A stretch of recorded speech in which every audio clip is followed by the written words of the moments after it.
اپنی گفتگو کا سلسلہ وہیں سے جوڑتے ہیں۔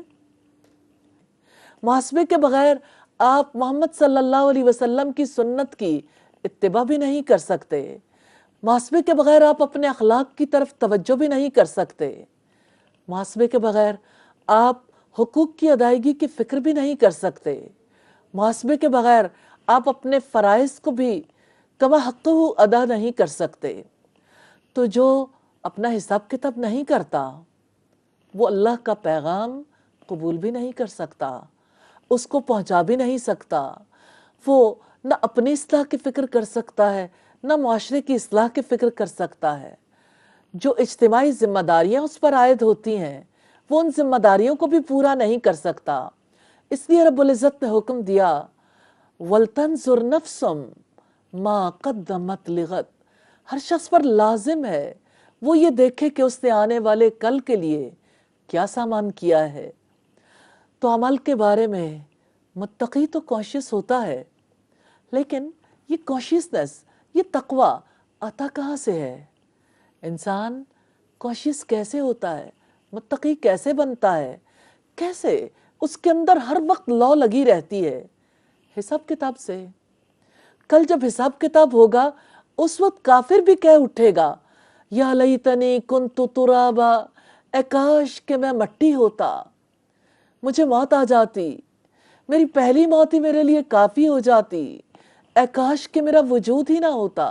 کیونکہ کافر کو پتہ چل جاتا ہے اللہ تعالیٰ کے پاس جا کے اب کسی صورت نجات نہیں ملے گی، تو دنیا میں حساب کتاب کرنے والے اسی طرح پکار اٹھتے ہیں جیسے سیدہ مریم نے کہا وَكُنْتُ نَسْيًا مَنْسِيًّا، کہ میں بھولی بسری داستان ہوتی، کہ میرے بارے میں لوگ نہ جانتے، مجھے اتنی بڑی رسوائی کا سامنا نہ کرنا پڑتا۔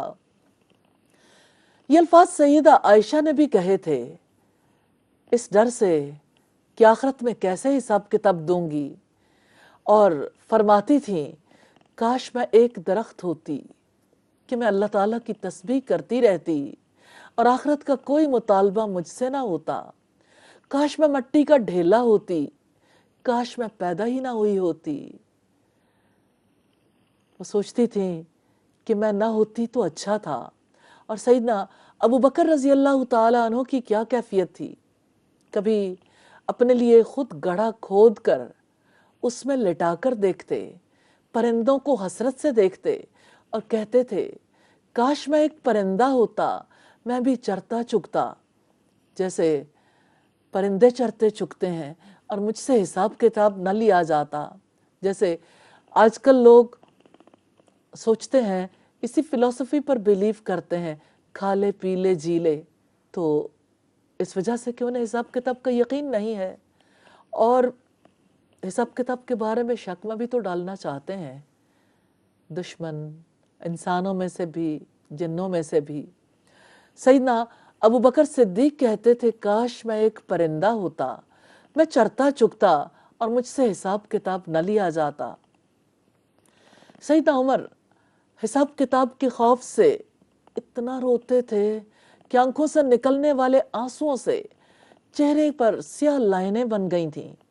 سیدنا عمر کہتے تھے کاش میں ایک موٹا تازہ دمبا ہوتا، لوگ دور دور سے مجھے دیکھنے آتے، میرا مالک میرا بہت مول لگاتا، پھر میں بک جاتا، مجھے خریدنے والا مجھے ذبح کر دیتا، وہ میرا کچھ گوشت پکا لیتا، کچھ سکھا دیتا، لیکن مجھ سے حساب کتاب نہ لیا جاتا۔ ایک بار سورہ التکویر کی تلاوت کر رہے تھے تو اس آیت پہ پہنچے وَإِذَا الصُّحُفُ نُشِرَتْ، جب اعمال نامے کھولے جائیں گے، بے ہوش ہو کر گر پڑے۔ آپ ایک لمحے کے لیے امیجن کریں گے تو آپ کی کیفیت مختلف نہیں ہوگی۔ بندے کے دل کے اندر جب یقین کا رنگ ہو، دل کو یقین ہو کہ میرے ساتھ کیا بیتنے والی ہے، تو اس کی حالت خراب ہو جاتی ہے، رونگٹے کھڑے ہو جاتے ہیں، جلد نرم پڑ جاتی ہے، اس لیے کہ بندے کو لگتا ہے کہ اب میں پکڑا گیا۔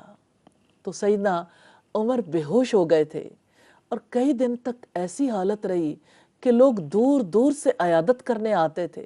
ان کو آخرت کا اتنا خوف تھا کہتے تھے علی میں تو صرف اتنا چاہتا ہوں کہ مجھے میری نیکیوں کا اجر ملے، نہ گناہوں کے عرض میری پکڑ ہو، میرے لیے یہی بڑی کامیابی ہے کہ میں بچ جاؤں، مجھے اللہ تعالیٰ جہنم کی آگ سے بچا لیں۔ ایک بار سیدنا عمر راستے میں جا رہے تھے، ایک تنکا اٹھا لیا، کہنے لگے کاش میں بھی ایک تنکا ہوتا، کاش میں پیدا ہی نہ کیا جاتا، کاش میری ماں مجھے نہ جنتی۔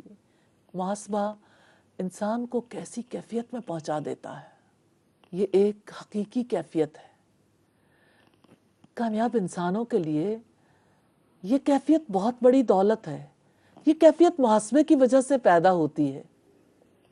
محاسبہ انسان کے دل کی عبادات میں پیک پر ہے، زندگی کے وہ اعمال جو آپ نے اپنے اعضاء سے انجام دینے ہیں، ان اعمال کے لیے ابھارنے والا، ان پر تیار کرنے والا، ان پر استقامت اختیار کروانے والا محاسبہ ہی تو ہے، جو دل کی عبادت ہے۔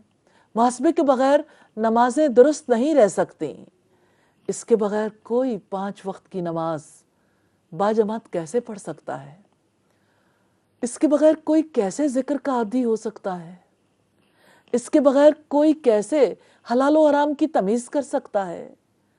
محاسبے کے بغیر کسی کی روزی کیسے پاک ہو سکتی ہے؟